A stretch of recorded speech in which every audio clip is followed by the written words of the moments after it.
I'm Ryan, and I will be talking about the fabrication of truth and the government running a broken society within the context of Fahrenheit 451. So to start off, I want to give a little summary of my book. We have our main character. His name is Guy Montag.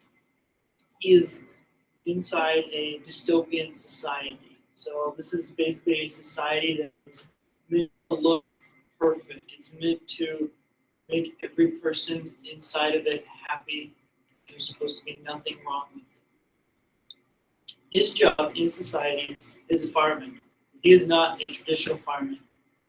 Instead of saving houses from fires, his job is to burn houses and other buildings that contain books.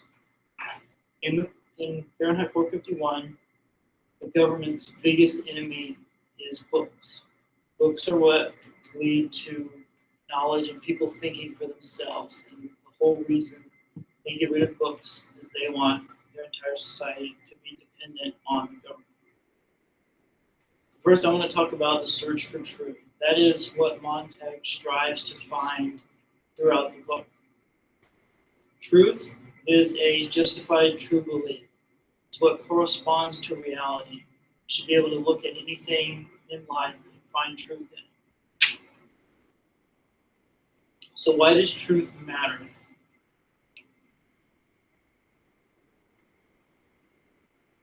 With their government, they're trying to limit the amount of truth that's in it and change it to make people think that everything is perfect, everything is exactly how it's supposed to be, to keep everyone happy. There's a huge difference between thinking for yourself and just going along with the majority and assuming everything is correct just because the government tells you that it is.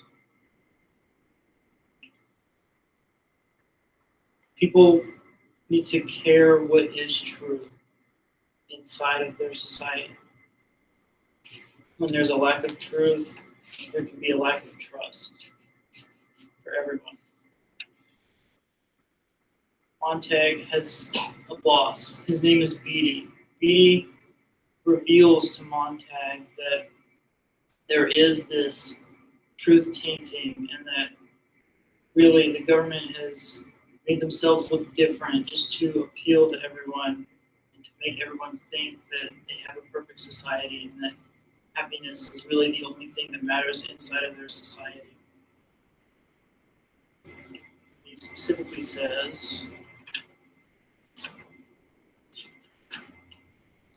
"We must understand that our civilization is so vast that we can't have our minorities upset and stirred. Ask yourself, what do we want in this country? Above all, people want to be happy. Isn't that right? Haven't you heard that all your life? I want to be happy, people say. Aren't they? Don't we keep moving? Don't we keep giving them fun? Isn't that all we live for? Pleasure or titillation? I still must admit that our culture provides plenty of these. Within their society, that is the biggest point. That is all that really matters to the government. They don't care what people do. They just want everyone to be happy. They want everyone to conform. People can really just do whatever they want. They can kill each other. The government doesn't care. At least everyone's happy. And this also ties into free will. It's the government's giving people free will to do what they want as long as they're obeying, as long as they're keeping away what the government hates, which is books.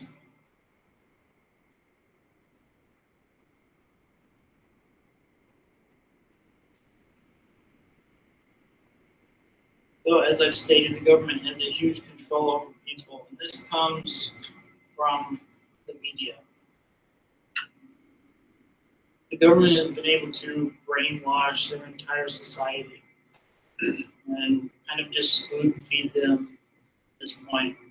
Just tell them whatever they want, and everyone will believe it because that's what the government says. Their main way of spreading all of this information is through parlors. Parlors are a room that we're in now, in a house. The entire wall is a screen, or even all four of the walls can be a screen. That's where people sit all day consuming media, participating in shows with other people, watching the news, doing anything to fill the time because they have nothing better to do.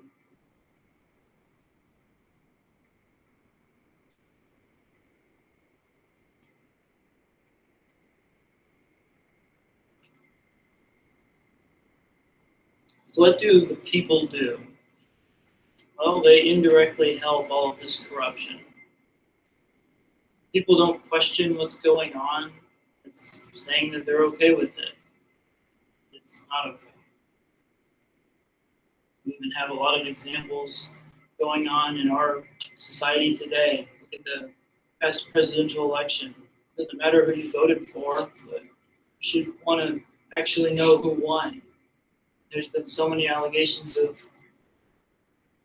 voter fraud, and the media's not talking about it. They just kind of ignored it, pushed it off to the side. Everyone is assuming that it's fine. People need to step up. People need to use their voice. That's one of the strongest things we have as people. Not using it, not a good thing.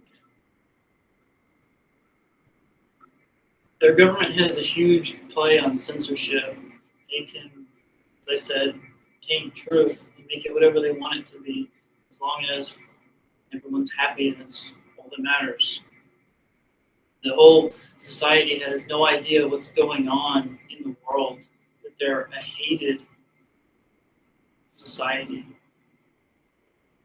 They can just do whatever they want. There aren't any consequences. While the rest of the world is left starving, has nothing.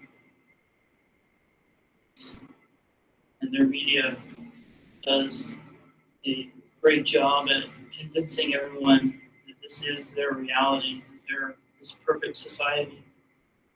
And Montag really sees that there is a lot wrong.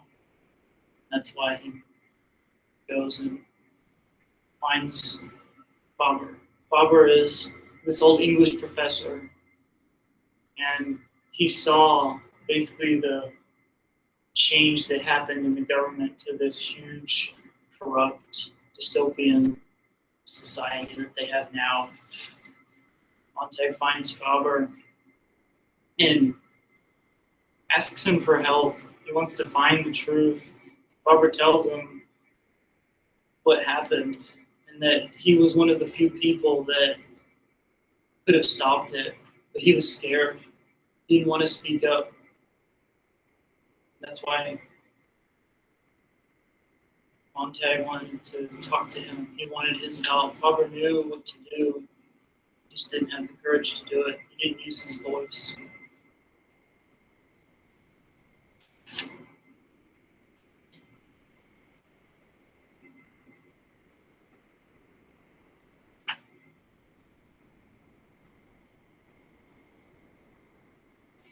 Circling back a little bit, the main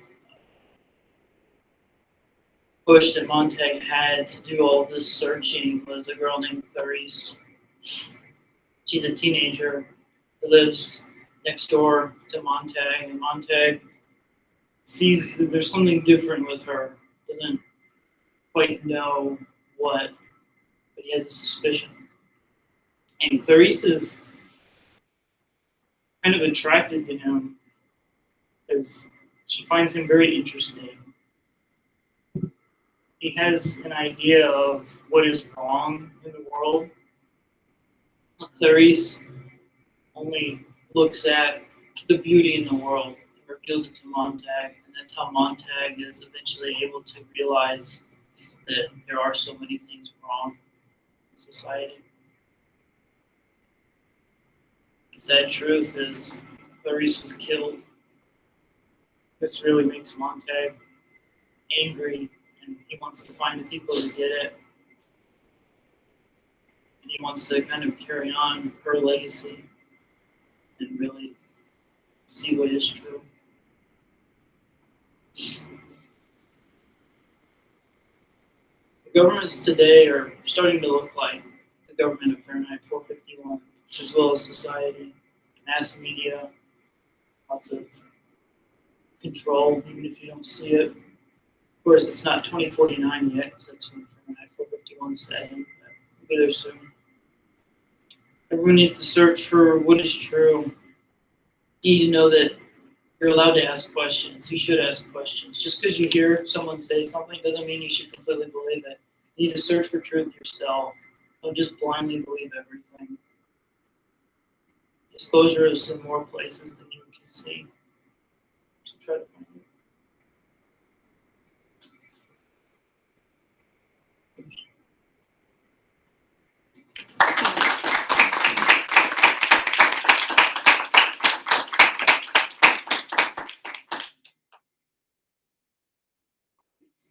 And we'll have a time of Q&A.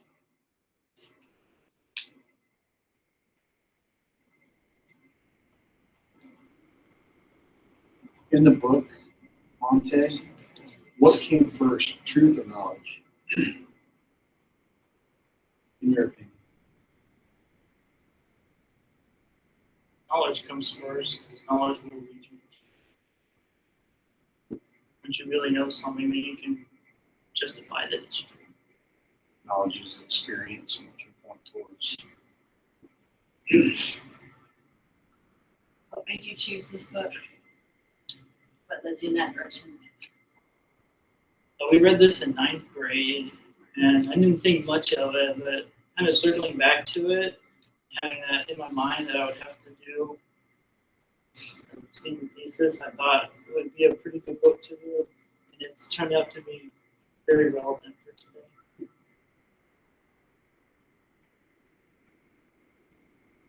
You think there's such a thing as too much knowledge?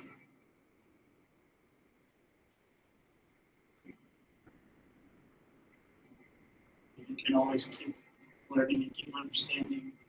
I mean, there can be a point where knowledge can be corrupted. But you can always get more knowledge.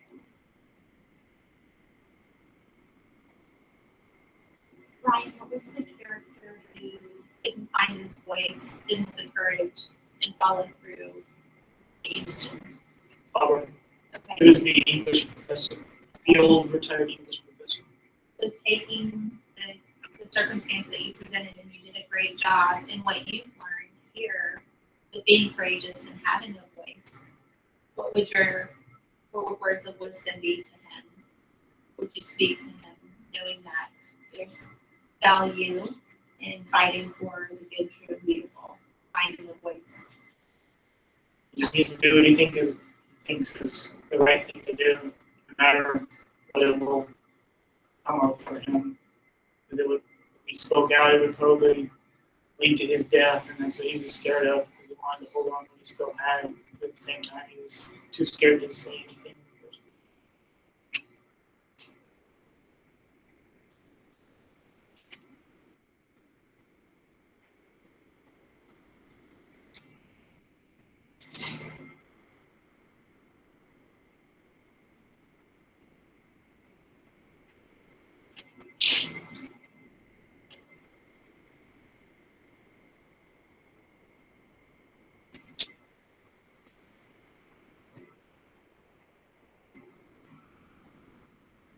Maybe I can ask a question.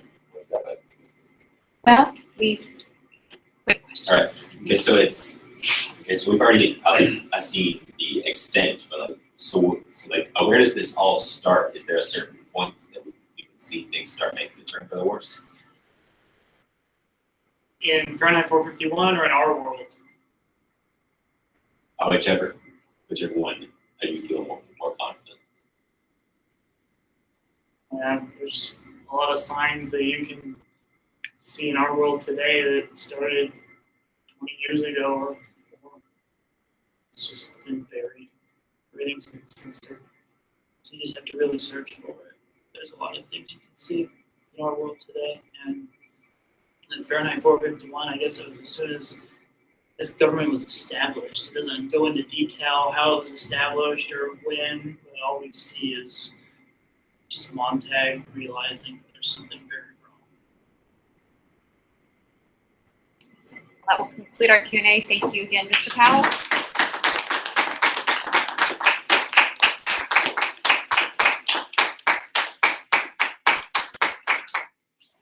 confused.